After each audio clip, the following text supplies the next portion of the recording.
মহান মে দিবস উপলক্ষে বাংলাদেশ জাতীয়তাবাদী শ্রমিক দল আয়োজিত শ্রমিক সমাবেশে প্রধান অতিথি হিসেবে উপস্থিত থাকবেন প্রধানমন্ত্রী তারেক রহমান।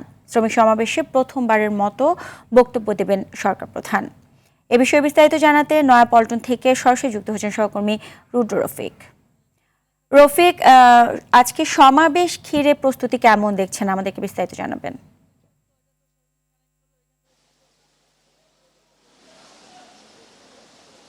সুজানা, দুপুর 2:30টায় বাংলাদেশ জাতীয়তাবাদী শ্রমিক দল আয়োজিত মহান মে দিবসের এই সমাবেশটি অনুষ্ঠিত হবে।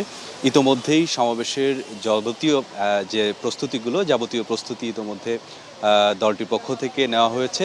আমরা নয়াপল্টনে এসে যে চিত্রটি দেখেছি, শ্রমিক দিবসের যে আনুষ্ঠানিকতা, সেই আনুষ্ঠানিকতা শুরু করতে কিছুটা বাদ সেজেছে বৈরী আবহাওয়া। সকাল থেকে প্রচুর পরিমাণে বৃষ্টি হচ্ছে। বৃষ্টির কারণে এই পল্টন এলাকায় কিন্তু জলাবদ্ধতা সৃষ্টি হয়েছে এবং যার কারণে প্রস্তুতি নিতে কিছুটা বিলম্ব হচ্ছে। তবে আমরা যতটুকু দেখতে পাচ্ছি যে মঞ্চের কাজ আসলে পুরোপুরিভাবে সম্পন্ন হয়েছে। মঞ্চে আপনি নিশ্চয়ই দেখতে পাচ্ছেন যে বড় একটি এলইডি স্ক্রিন স্থাপন করা হয়েছে। এছাড়াও আমরা যেটি দেখেছি যে সড়কের বিভিন্ন জায়গায় আসলে বিশেষ করে নাইট অ্যাঙ্গেল মোড় থেকে আপনার একেবারে ফকিরাপুল পর্যন্ত বিভিন্ন স্পটে কিন্তু এলইডি স্ক্রিন দেওয়া হয়েছে এবং সাউন্ড সিস্টেম বসানো হয়েছে, যাতে এই শ্রমিক দিবসের যে আলোচনা, সেই আলোচনা যেন যারা আগতরা শুনতে পায় সেটি কিন্তু সে ব্যবস্থা করা হয়েছে।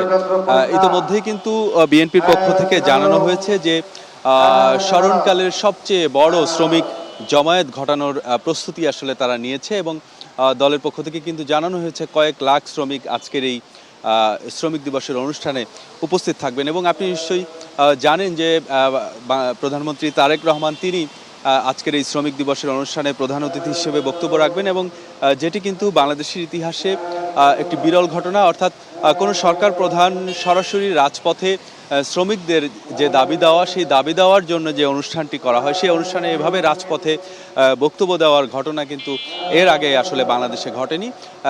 বিএনপি প্রধান এবং বর্তমান সরকার প্রধান তারেক রহমান তিনি কিন্তু সেই আজকের এই সমাবেশে বক্তব্য রাখবেন। তবে সমাবেশ ঘিরে আমরা দেখতে পাচ্ছি ব্যাপক পরিমাণ ব্যানার ফেস্টুন টানানো হয়েছে। তবে আপনি নিশ্চয়ই ক্যামেরার স্ক্রিনে দেখতে পাচ্ছেন যে পুরো সড়কটিতেই কিন্তু এখনো জলাবদ্ধতা রয়েছে এবং সকাল থেকে প্রচুর বৃষ্টি হওয়ার কারণে এই সমাবেশ স্থলের পুরো এলাকায় কিন্তু আসলে পানি জমে রয়েছে। গাড়িগুলো খুব ধীর গতিতে চলছে। তবে সমাবেশের যে প্রস্তুতি, বিশেষ করে মঞ্চ থেকে শুরু করে সাউন্ড সিস্টেম, মাইক, সেই প্রস্তুতি কিন্তু আমরা দেখছি পুরোপুরিভাবেই নেওয়া হয়েছে এবং ইতোমধ্যেই কিন্তু অত্র এলাকা আইন শৃঙ্খলা রক্ষাকারী বাহিনীর নিয়ন্ত্রণে রয়েছে।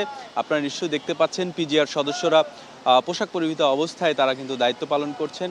এছাড়াও কিন্তু সাদা পোশাকে আইন শৃঙ্খলা রক্ষাকারী বাহিনীর সদস্যরা তারা এই অত্র এলাকার নিরাপত্তা দেওয়ার জন্য তারা দায়িত্ব পালন করছেন। তো শ্রমিক দিবসের অনুষ্ঠানে আমরা ইতোমধ্যেই বিএনপির পক্ষ থেকে জানানো হয়েছে যে সরকার প্রধানের যে পরিকল্পনা, অর্থাৎ প্রধানমন্ত্রীর যে পরিকল্পনা রয়েছে শ্রমিকদের নিয়ে, সেই পরিকল্পনার কথা তিনি তুলে ধরবেন। এছাড়াও শ্রমিকদের পক্ষ থেকে তাদের যে দাবি দেওয়া, বিশেষ করে এই যে 250 বছর আগে ঘটে যাওয়া যে আন্দোলন, শ্রমিকদের অধিকার আদায়ের যে আন্দোলন, সেই অধিকার আসলে কতটুকু প্রতিষ্ঠিত হয়েছে, তাদের কি ধরনের দাবি দেওয়া রয়েছে, বাংলাদেশের শ্রমিকদের যে ধরনের দাবি দেওয়া রয়েছে, সেই দাবি দেওয়াগুলো কিন্তু এই সমাবেশের মঞ্চ থেকে শ্রমিক নেতারা প্রধানমন্ত্রীর কাছে তুলে ধরবেন এবং প্রধানমন্ত্রী তার যে পরিকল্পনা, সেই পরিকল্পনাগুলো শ্রমিকদের জীবনমান উন্নয়নে, তাদের ভাগ্যের পরিবর্তনে যে পরিকল্পনাগুলো প্রধানমন্ত্রী রয়েছে, সেই পরিকল্পনাগুলো তুলে ধরবেন আজকের। জি রুদ্র, আপনাকে অসংখ্য ধন্যবাদ।